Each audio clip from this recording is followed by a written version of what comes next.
Glória a Deus! Cumprimento os irmãos com a paz do Senhor Jesus.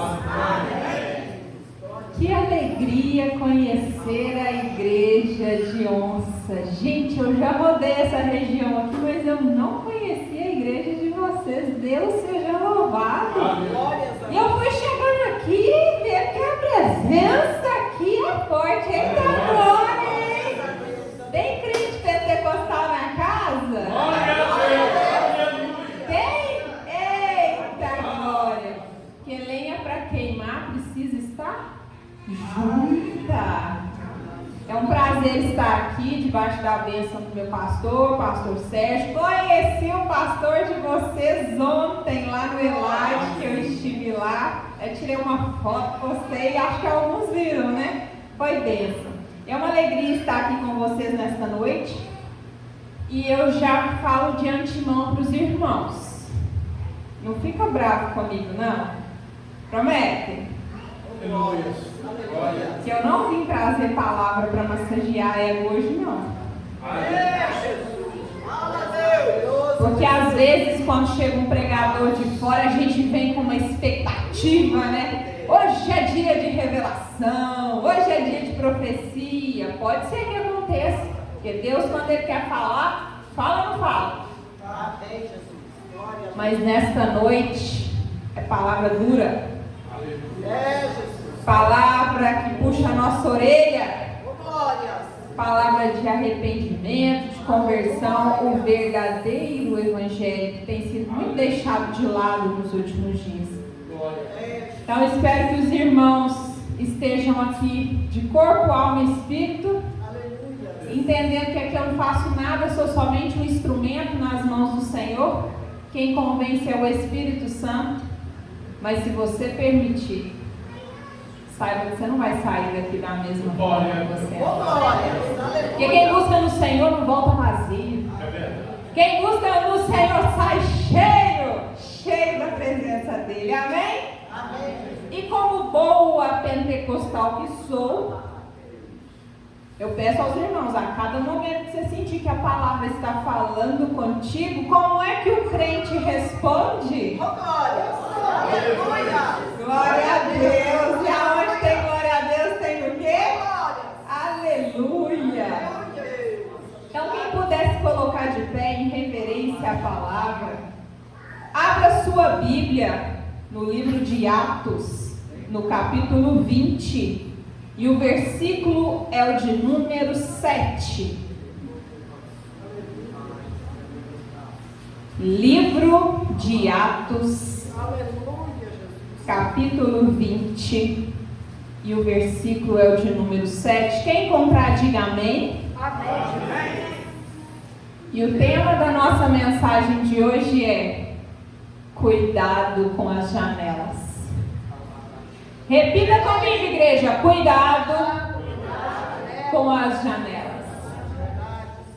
E assim diz a palavra. No primeiro dia da semana, estando nós reunidos com o fim de partir o pão, Paulo, que devia seguir viagem no dia imediato, exortava-os e prolongou o discurso até a meia-noite. Havia muitas lâmpadas no cenáculo onde estávamos reunidos. Um jovem chamado Eutico, que estava sentado numa janela. Onde ele estava sentado, igreja? Adormecendo profundamente durante o prolongado discurso de Paulo. Vencido pelo sono, caiu do terceiro andar abaixo e foi levantado morto. Descendo, porém, Paulo inclinou-se sobre ele, abraçando-o e disse: não vos perturbeis, que a vida nele está. Subindo de novo, partiu o pão e comeu, e ainda lhes falou largamente até ao romper da alva, e assim partiu. Então conduziram vivo o rapaz e sentiram-se grandemente confortados. Vocês podem se assentar, glorificando o nome do Senhor. Deus, Pai amado, Pai querido, usa-me nesta noite como instrumento, como canal de bênção. Senhor, que eu não venha falar de mim, mas que eu venha falar através do Espírito Santo. Que todo o meu ego, todo o meu orgulho, toda a minha vaidade, que sejam lançados por terra em nome de Jesus. E que o Espírito Santo cresça, prevaleça, pois aqui Ele tem liberdade para trabalhar da forma que Ele quiser. Fala, Senhor, em cada coração nesta noite. Assim nós cremos e esperamos em nome de Jesus. Povo de Deus, estamos aqui diante de um texto que eu sou simplesmente apaixonada por esta palavra. Essa palavra, se os irmãos prestarem bastante atenção, verão que é uma mensagem que ao mesmo tempo que ela exorta, ela conforta, é uma mensagem dura, uma mensagem profunda, reflexiva, mas de uma simplicidade, humildade absurda. Eu gostaria que vocês acompanhassem atentamente ao texto, que vocês verão o que está acontecendo aqui neste momento do texto. Diz a palavra que o apóstolo Paulo, aquele que foi um dos maiores perseguidores de cristãos, aquele que recebeu um treinamento grandioso de Gamaliel, um dos maiores teólogos. O que acontece com Paulo, gente? No momento que ele sai, no seu momento de perseguição, ele tem um encontro real com o próprio Jesus e se converte.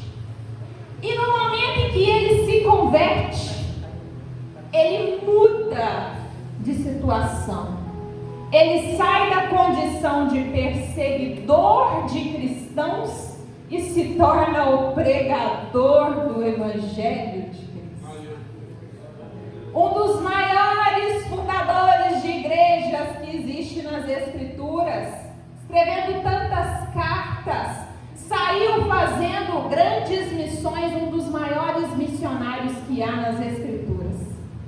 Este Paulo, neste momento aqui do texto, está na sua segunda viagem missionária, visitando as igrejas que eles haviam fundado. Presta atenção.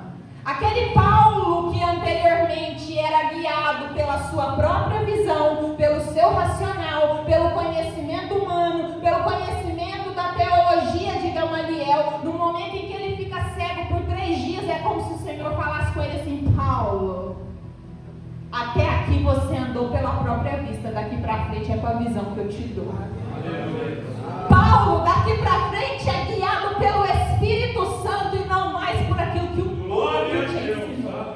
Existem alguns momentos em que, assim como Paulo, o Senhor também permitirá que a gente fique cego, que a gente fique aprisionado. Haverá momentos que você vai falar assim: Senhor, eu não sei mais, eu não tenho mais intimidade contigo. Não é que você não tem intimidade, é porque Ele está te tratando. Está te tratando de uma forma que você vai ficando tão aprisionado, que você fala assim: eu não tenho mais força. O Senhor fala assim: eu estou te lapidando. Eu estou te lapidando, porque é somente no seu sofrimento, é somente na sua tormenta que muitas vezes você se lembra de voltar em oração. Tem gente que só lembra do Pai no momento da dor, porque quando a gente está aqui na euforia, na alegria, a gente muitas vezes esquece do Pai. Paulo precisou de ter um encontro com o próprio Jesus. Você está entendendo isso aqui? É você que está aqui nesta noite orando por alguém lá na sua casa que ainda não se converteu. Fulano, já orei, já pedi, mas não vem não, Fábio. Não para de orar não. Continua, porque é desse que Jesus gosta. É desse que Jesus gosta. Fala: deixa comigo. Faça a sua parte, convencer com o Espírito Santo. Porque Paulo, gente, quando ele encontra com Jesus, o homem transforma maneira que ele dá um giro de 360. Sai da condição de perseguidor e fala assim: agora eu vou pregar esse evangelho por onde quer que eu vá. Você está entendendo isso aqui? Deus não te chamou para ficar sentado em banco de igreja, não. Aleluia! Glória! Ah, porque eu vou lá no culto hoje. Louvor hoje não estava muito bom, não. Ah, não. Todo culto é a mesma coisa. Pastor não inova na igreja. Você já experimentou subir aqui? Fala assim: Senhor, permita-me ser um instrumento também na sua casa. Glórias! É muito fácil julgar sentado daí. Começa a andar para fazer a obra para você ver o que você encontra no meio do caminho. Na sua casa você é o melhor pregador. Você conhece a Bíblia de Gênesis e Apocalipse. Na hora que você pega isso aqui na mão, as palavras somam. Quem canta em casa, temos um grande cantor ali, sabe? Tem dia que você sobe aqui e você esquece a letra da música. É só pela misericórdia. Tem até um hino, né, que fala: se Deus puxar da tomada, não canta, não prega, não faz mais nada. É muita gente achando que faz e acontece. E este Paulo aqui converteu. Está na sua segunda viagem missionária. Diz a palavra que ele está aqui, na região da Macedônia, querendo passar pela Ásia, só que agora ele entendeu que ele não anda mais pela própria vista. Ele anda orientado pelo Espírito de Deus. Aquele Paulo que era cheio de si, de vaidade, de ego, de orgulho. Há muita gente aqui andando nessa mesma condição. Fala que é crente, que aceitou Jesus, mas na hora que a dificuldade chega, tira a situação do controle do Senhor e fala: eu vou fazer do meu jeito. E aí depois não sabe por que está dando errado. É porque no culto está falando que está nas mãos do Senhor, mas no dia a dia está fazendo do mesmo jeito, da mesma forma, e fala: as coisas não mudam. E o Senhor fala: é porque você ainda não mudou de verdade. Experimenta colocar na minha mão, experimenta andar na minha dependência, que você vai ver o que eu vou fazer na sua vida. Então este Paulo aqui está indo numa direção e o Espírito do Senhor fala para ele: Paulo, entra em Troade. Ele não sabia para quê, mas foi. Chegando lá, o que ele encontra? Vai celebrar um culto de Santa Ceia. E aí essa palavra ela começa a falar comigo nesse momento, que eu acho fantástica. Porque a gente acha que o tal do culto demorado é coisa da nossa atualidade, né? O culto passou 5 minutos. Nossa, mas não acaba mais não. Eu tenho que fazer minha janta. Amanhã tem que fazer marmita. Nossa! Pastor, nem para ter noção de que a gente acorda cedo, trabalha no outro dia. Passou 5 minutos. Aqui já acontecia isso. A palavra está dizendo que Paulo vai celebrar um culto de Santa Ceia e diz a palavra que ele prolonga no discurso. Presta atenção, que eu sei que você conhece Paulo, João. Não é esse pregador que a gente vê aí para massagear a ego de ninguém, não.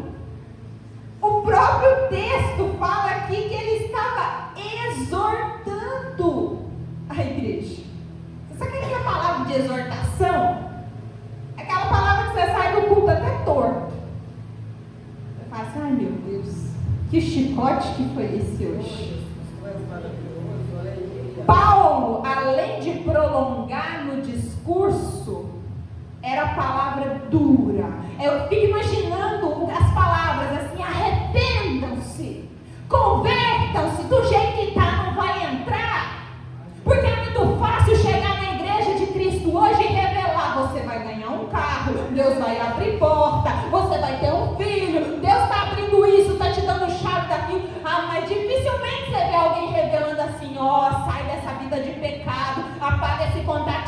seu telefone, larga essa pornografia, do jeito que você está, não dá esse trabalho que não glorifica o nome do Senhor.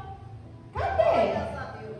Porque eu fico pensando, igreja, que Deus é esse que só revela prosperidade, sendo que a palavra diz que Jesus está voltando para buscar a igreja, e se Ele está voltando, Ele está falando que do jeito que a gente está não vai entrar. Então por que não está sendo revelado a verdade da palavra que diz: conhecereis a verdade vos libertará? E que verdade é essa? A minha? A sua? Não. É a que está aqui. Porque Deus não vai contra a palavra.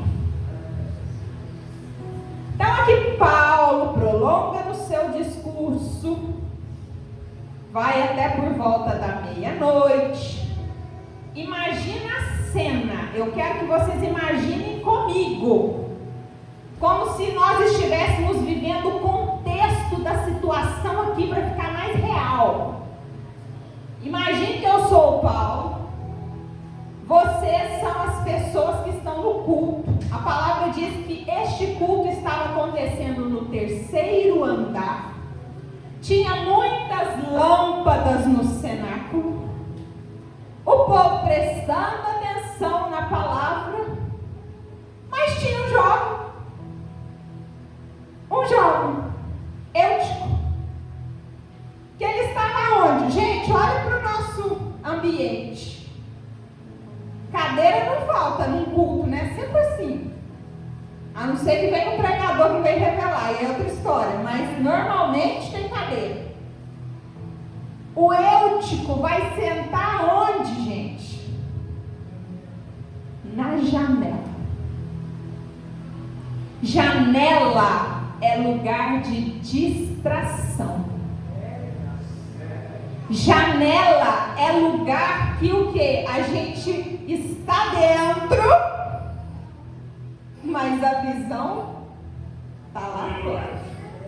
É muita gente que fala que está vindo para a casa do papai. É muita gente falando: hoje eu vou para o culto. O Senhor hoje vai falar comigo, mas não permite que Deus fale, porque entra na igreja, mas o olhar está lá fora na janela. As janelas servem para nos distrair. As janelas servem para tirar o nosso foco do alvo que é Cristo. E eu pergunto para a igreja nesta noite: qual tem sido a janela que tem roubado a sua atenção? Qual tem sido a janela que tem impedido você de fazer o seu devocional todos os dias?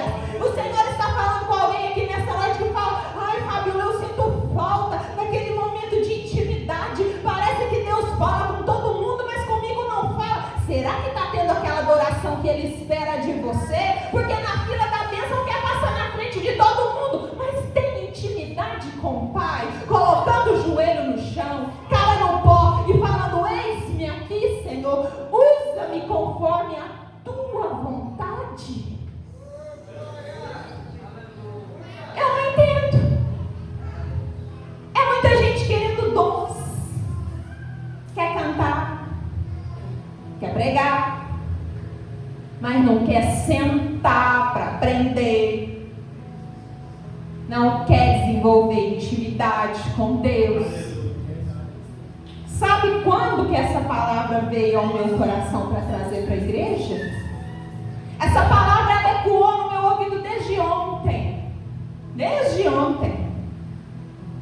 Porque, como vocês sabem, eu estava no Elarte, junto com o pastor de vocês, encontro de escola bíblica para obreiros e vocacionados, aonde nós estávamos ali para aprender. Eu falo que Deus não faz nada por acaso, porque quem me conhece sabe que eu só assisto o culto. Se você quiser me achar na igreja, eu só serei na primeira ou na segunda fileira, que eu sempre sento na frente, porque se eu sentar no fundo, eu confesso para vocês, tudo tira minha atenção. Vocês nunca vão me ver no fundo. Se me ver no fundo é porque eu cheguei atrasado por algum motivo, mas porque me distrai, eu tenho que dar atenção.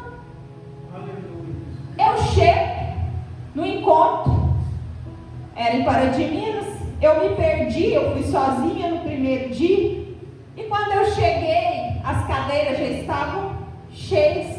Eu tive que sentar onde? Lá no fundo. E aí foi muito interessante. Eu sabia que não tinha um acaso para eu estar sentada naquele fundo. Foi para eu observar, nesses anos todos de conversão, como que é assistir um culto do fundo. Eu fiquei pensando assim, como é que o povo dá conta? Gente, é um trança, para lá e para cá. É uma tal de beber água. Tem gente que fica sem beber água o dia inteiro dentro de casa. No culto, parece que a pessoa comeu carne salgada. Eita glória! Vai no bebedor umas 4, 5 vezes e mais. Depois da água, ainda vem a incontinência urinária, né? Porque não sai do banheiro. Eu acho que as igrejas deveriam adotar um método de colocar o bebedouro assim perto do altar. Ia diminuir bastante o fluxo de gente que ia querer ir lá na frente. Porque se nós crentes fomos ensinados que jejum faz parte da vida do cristão, a gente não consegue passar 1h30, 2 horas sem beber água, sem ir no banheiro. Eu desconfio muito desses jejum que os crentes fazem. Falar que faz jejum, mas não consegue segurar uma sede, uma vez ou outra. Gente. Todo mundo faz isso, é normal, mas tem gente que é carteirinha assinada no bebedouro.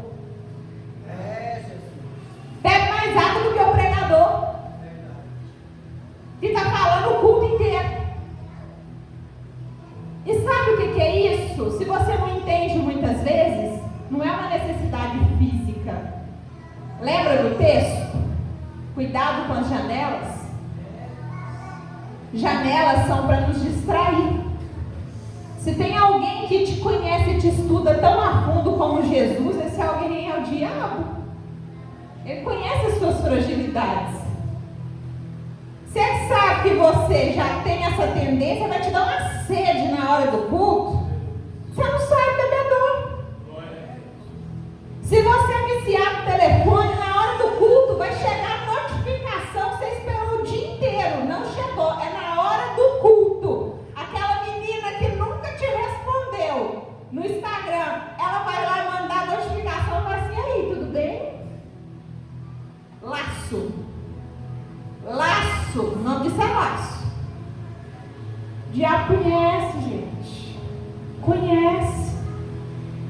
E aqui eu acho fantástico isso, porque no momento que eu estava sentada lá no fundo, eu falei assim, olha Deus já me falando aqui o que é a palavra para o culto. Esse monte de gente, que lá não estava só os novos convertidos, não. Eram os professores de escola bíblica dominical. Falo que eu sou uma. Os pastores, esposas de pastores, obreiros. O povo que deveria dar exemplo. Fazendo igualzinho todo mundo e depois quer cobrar dos irmãos da igreja. Se nós não estamos prontos para estes momentos, porque ali era um momento para aprender, para repassar para vocês depois. Tem gente lá que eu sou capaz de apostar, que se perguntar o que foi uma das pregações que teve no dia, não sabe. Porque se não estava no celular, estava no banheiro, estava bebendo água, estava em todos os lugares, menos no estudo. Agora imagina se estivesse diante deste homem aqui, exortando até a meia-noite. Palavra que o texto fala que ele estava exortando. Cadê o povo que faz vigília? Crente que sobe monte. Não tem mais. A gente não quer se comprometer. E para piorar a situação, eu imagino nesse culto, como eu disse para vocês, trazendo aqui para a gente viver o momento, o culto acontecendo, terceiro andar, o Eutico sentado lá na janela, Estou aqui pregando, de repente a gente escuta um barulho. Pá! Todo mundo vai ver o que aconteceu. O irmão caiu lá no chão, morto. Não, gente, não caiu, quebrou a perna ou machucou a cabeça. Morreu. Alguém quer lembrar de culto? Chama a ambulância, chama a polícia, chama não sei o quê. Não é assim? Morreu. Este Paulo aqui, sabiamente, você está entendendo o que é o papel do cristão? Aleluia. Glória. Chega com a simplicidade dele, larga aqui o que ele está fazendo, vai lá onde o jovem está, inclina-se sobre ele, que nos faz lembrar lá do livro de Reis de Elias, de Eliseu, que também se inclinaram sobre o menino para que voltasse à vida. Naquele momento, Paulo acalma a igreja. Ele está diante de alguém que morreu e fala: não vos perturbeis. Não vos perturbeis. Não vos perturbeis. Glória a Deus. Repita comigo: não vos perturbeis. Igreja, o que tanto tem nos perturbado, que tem nos impedido de voltar o nosso olhar, o nosso foco para as coisas do alto? Que tanta preocupação é essa? O que pode ser tão grande na nossa vida quando a gente olha para trás e lembra do sacrifício da cruz do Calvário? O que pode estar doendo tanto? O que pode estar sendo tão pesado na sua vida para você falar assim: ah, meu Deus, eu não estou suportando? É só você lembrar daquela imagem, aquele prego entrando aqui e o sangue do Cordeiro sendo derramado na cruz por mim, por você, por nós. O que é o nosso sofrimento? Fecha seus olhos por um minutinho só e tenta escutar no seu ouvido o barulho daquele prego nas mãos de um santo, de um justo. Pá, pá. E o povo vibrando. E ele lá, por mim, por você, por nós. Este Paulo vai diante de Eutico.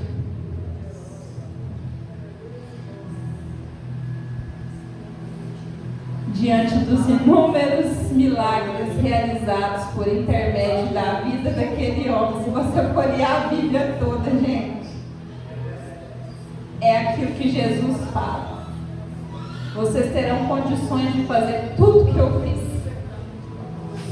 e até mais,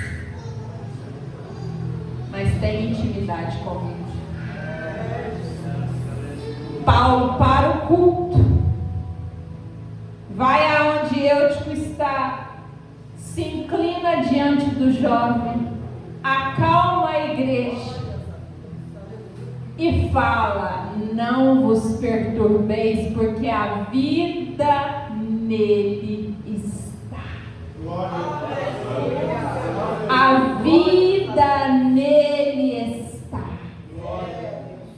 A vida nele está. Ah, gente, se esse culto está acontecendo aqui agora, a pregadora aqui, ou o pregador, não tinha mais agenda para 2025. Fabiola foi lá na onça de Pitangui. Fulano caiu da janela, morreu. Ela foi lá, inclinou-se sobre o rapaz e a vida voltou. Vocês acham que o povo ia dar mérito para Jesus? Foi ela que fez. Foi ela. A gente precisa dela aqui na igreja. Tem que ser ela para pregar. Povo de Deus, desperta. Nós não fazemos nada. Nada. Nada. Tudo é por Ele, para Ele. A honra e glória é toda do Senhor.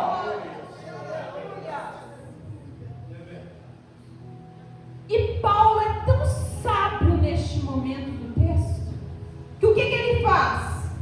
Ele não dá holofote para o acontecimento. Vocês se atentaram a isso no texto? Ele foi lá, o jovem ressuscitou. Mas ele falou, não,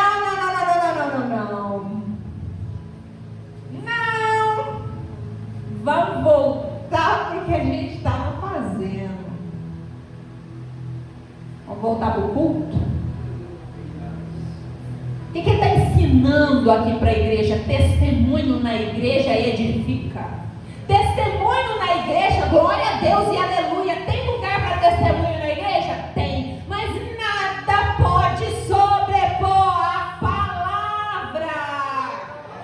Nada pode ser mais importante do que a palavra. Esse texto é um exemplo rico disso. Vamos parar de priorizar milagres. Eles continuam acontecendo todos os dias. Todos. Mas o cristão precisa conhecer a verdade das Escrituras, porque seremos salvos mediante os nossos comportamentos, arrependimento, conversão. Não é por dom, não. Tem gente achando que vai ser salvo por dom, é porque eu prego muito bem, eu louvo muito bem, vai nessa. Vai. Aí o Senhor simplesmente fala assim: não te conheço. Não te conheço. Senhor, mas eu estava pregando lá na igreja da onça. Foi um culto tão abençoado. Ai, o povo foi salvo, você não. Abra os olhos para o que a palavra hoje vem falar. O que essa palavra está querendo direcionar para o nosso coração?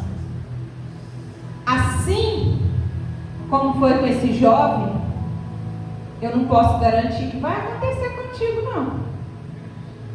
Eutico teve a oportunidade de ressuscitar, mas tem muita gente aí, ó, que na primeira distração você vai e não volta. Tem muitas distrações que vão te levar à morte.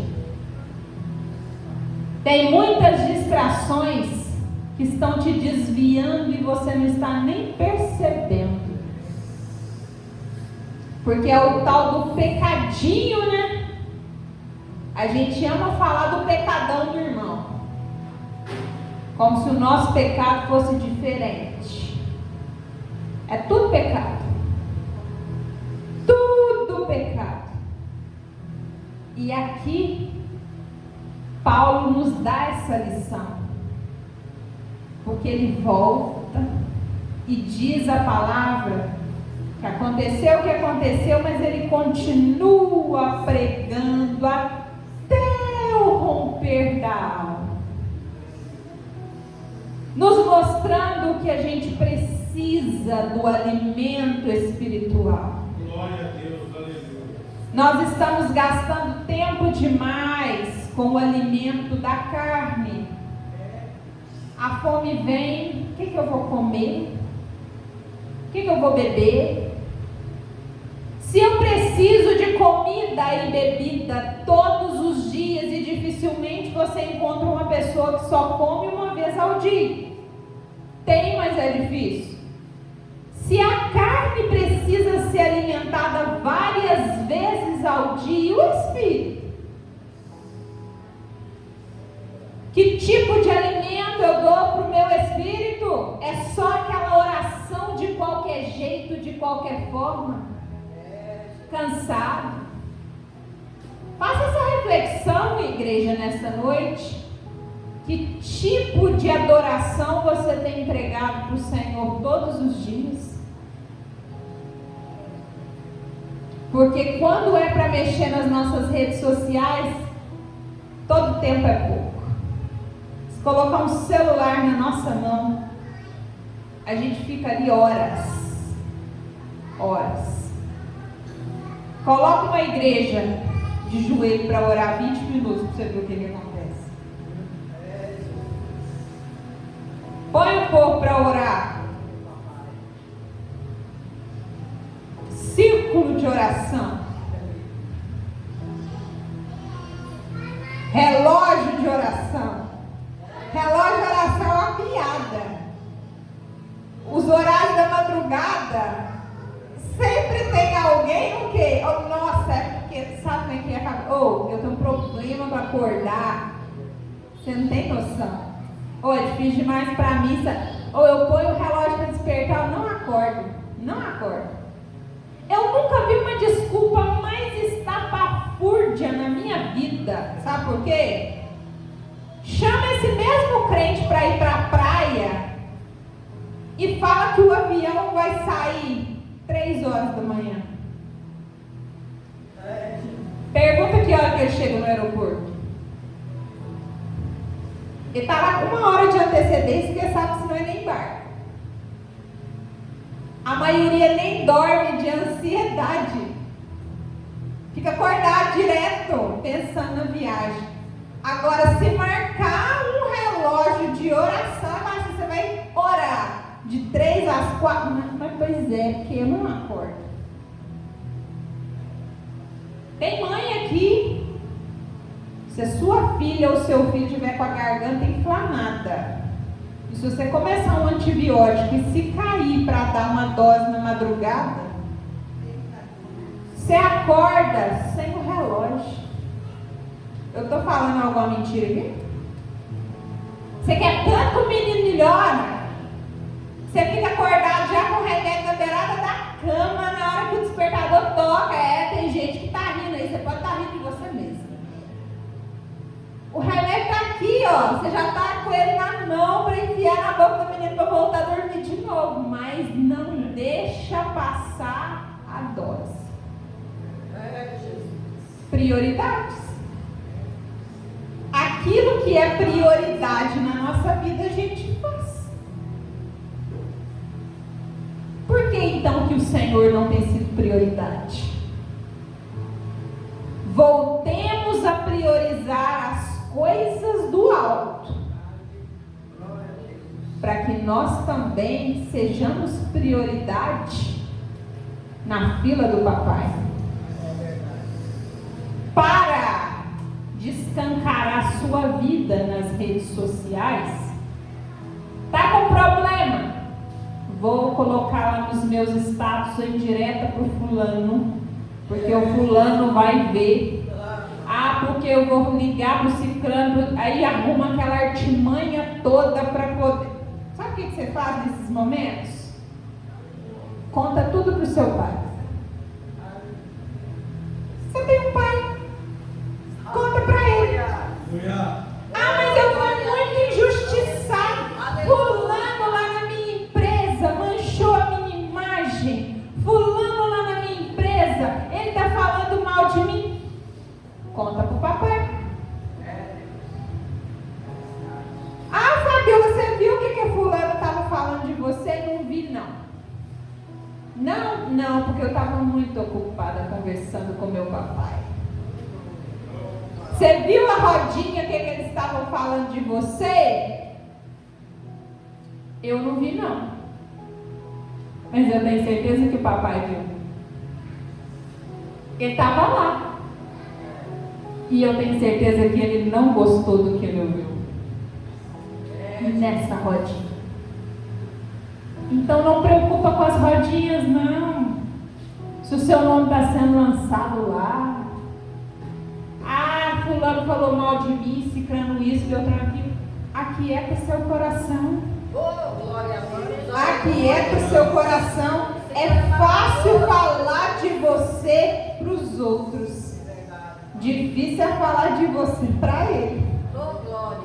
Eu quero é ver essa pessoa dobrar o joelho e falar para ele de você mal. E o Senhor lançar o chicote e falar assim: enquanto você está aí falando mal, tá lá, ó, na madrugada orando. Tá lá, enquanto você está falando mal, ela está jejuando por você.